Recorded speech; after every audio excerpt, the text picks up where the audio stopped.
Hey guys, I would like to share some feedback on this Worx electronic or cordless screwdriver. This is a tool that I love to use, to be honest with you guys. Why? Because it doesn't put a lot of strain in my hand. I mean, being a heavy equipment technician for so many years, it tends to, aches my hands and my fingers. And sometimes I want to use something comfortable, easy to use.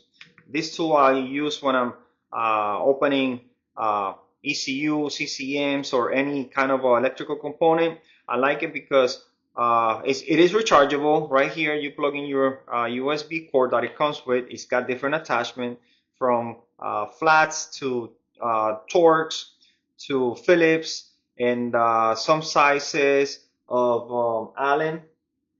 It's got this flexible long extension, I want to say adapter that you can use. It is magnetic. Once you insert the tip right here, it's going to be magnetic.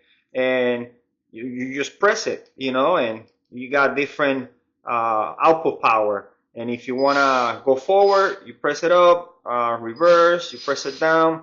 I really, really like this tool. It's easy to use, and like I said, it doesn't give any stress in the palm of my hands.